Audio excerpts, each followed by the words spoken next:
Un grand jardin, 3 bâtiments vides jusqu'à mercredi dernier. Le collectif L'Équipe occupe les lieux sans y avoir été invité.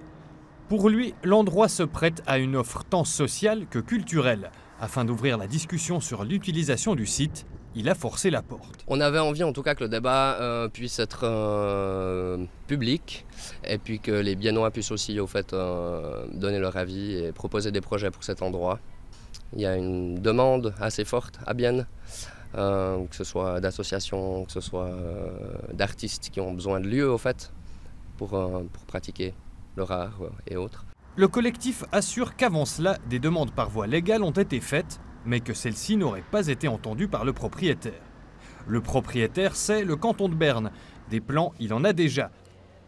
Reloger les locataires de la maison bientôt rasée, chantier du campus de la BFH oblige, en est un.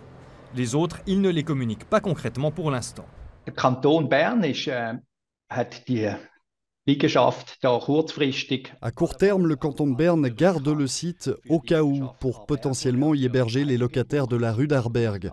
À moyen terme, il est en contact avec des acteurs intéressés qui voudraient l'utiliser. Nous sommes actuellement en négociation. Et à long terme, il veut le garder en vue d'un usage public. Grundstück brauchen für eigene Zwecke, die wieder der öffentlichen Nutzung dienen. D'après les autorités bernoises, la parcelle pourrait être utilisée pour une extension du gymnase français de Bienne à l'horizon 2030.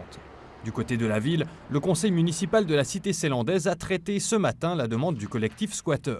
Demande à laquelle il a décidé de ne pas répondre. Le conseil municipal ne répond pas à cette demande parce qu'il constate déjà que la lettre n'est pas signée.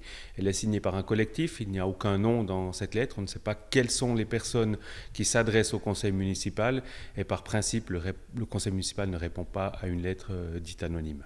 Pas forcément opposé à une utilisation intermédiaire, c'est la démarche qu'il n'apprécie pas, le conseil municipal. De manière générale, je dirais que le conseil municipal ne peut pas soutenir une action illégale. Donc, en ce sens, une telle action illégale, et en ce sens, il soutient et comprend la démarche du canton qui dit d'abord on sort, ensuite on dépose une demande et ensuite on discute. Ultimatum pour quitter les lieux dépassés, risque d'évacuation forcée. On ne peut pas vraiment dire que le canton soit ouvert au dialogue, forcé lui aussi par les occupantes et occupants.